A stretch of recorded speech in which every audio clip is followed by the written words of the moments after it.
मुझे मौका देने के लिए फिर से एक बार सद्गुरु जी का बहुत बहुत धन्यवाद। சத்குரு அவர்களுடைய அழைப்பை ஏற்று ஆதியோகியினுடைய தரிசனத்தை பெறுவதிலேயும் மகாதேவரின் மகத்துவத்தை வெளிப்படுத்தக்கூடிய மகாசிவராத்திரி என்கிற பிரம்மாண்டமான விழாவில் அங்கமாக திகழ்வதையும் பெரும் பேராக கருதுகிறேன். அதற்காக சத்குரு அவர்களுக்கு மிகுந்த நன்றி தெரிவித்துக் கொள்கிறேன். आज पूरे देश में सोमनाथ से केदारनाथ, पशुपतिनाथ से रामेश्वरम और काशी से कोयम्बतूर तक पूरा देश शिवमय हो चुका है. சோமநாத்திலிருந்து கேதார்நாத் வரை, பசுபதிநாத்திலிருந்து ராமேஸ்வரம் வரை, காசி முதல் கோயம்புத்தூர் வரை முழு தேசமும் சிவபெருமானுடைய திருவருளில் திளைத்துக் கொண்டிருக்கின்றது. सदगुरु जी, आज ही प्रयागराज में महाकुंभ समाप्त हो रहा है और आज यहाँ कोयम्बतूर में भक्ति का महाकुंभ मेरे सामने मुझे दिखाई पड़ रहा है. பிரயாக்ராஜில் மகா கும்பமேளாவின் நிறைவை சுட்டுவது போலவே கோயம்புத்தூரில் பக்தி என்கிற கும்பமேளா இப்பொழுது நடைபெற்றுக் கொண்டிருக்கின்றது.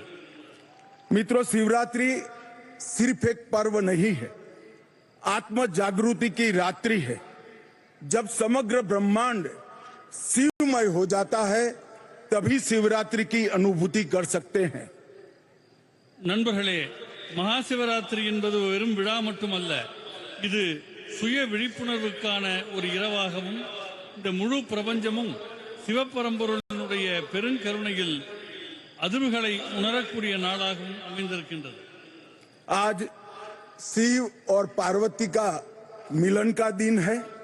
आज ही शिव और जीव के मिलन का रास्ता भी प्रशस्त होता है और मोक्ष प्राप्ति का रास्ता भी आज ही भक्ति के माध्यम से खुलता है.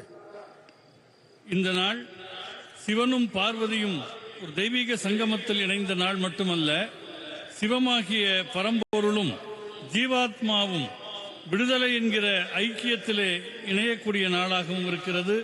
பக்திக்கான மிக உன்னதமான திருநாளாக அமைந்திருக்கின்றது.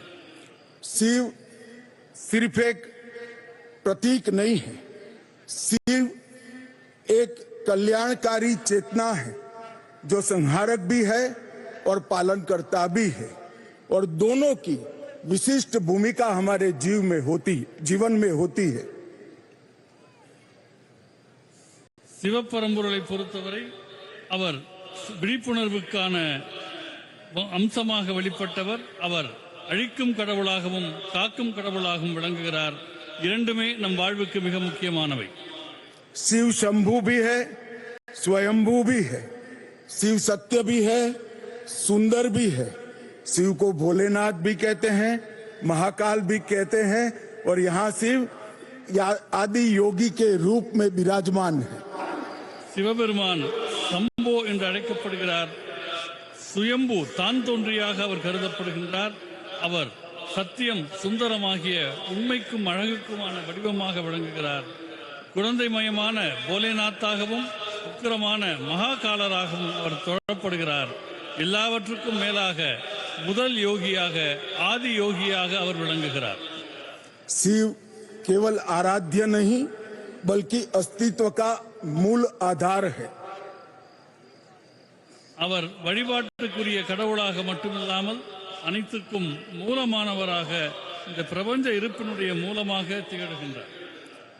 यह महाशिवरात्रि ये भक्ति और श्रद्धा की पराकाष्ठा का प्रमाण है, जिसमें असली अर्पण हमारा भक्ति के प्रति समर्पण है.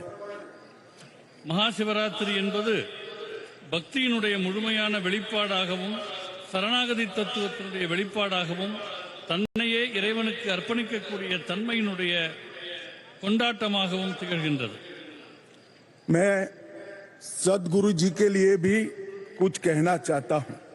सदगुरु जी, आपने ये जो स्थान बनाया है जहां हम सब आज बैठे हैं, वो केवल एक तीर्थ स्थल नहीं है, बल्कि योग, साधना, भक्ति, आत्मज्ञान और मुक्ति का केंद्र बनकर आज पूरे विश्व में उभरा है। சத்குரு அவர்களை பற்றி நான் உங்களுக்கு சொல்ல வேண்டும். சத்குரு அவர்கள் உருவாக்கி இருக்கிற இடம் வெறும் பக்திக்கான இடமாக மட்டுமில்லாமல் இது ஒரு புனித இடமாக யோகம், ஆத்ம சாதனை, பக்தி, தன்னை உணர்தல் ஆகியவற்றுக்கான கேந்திரமாக சத்குரு அவர்கள் இதனை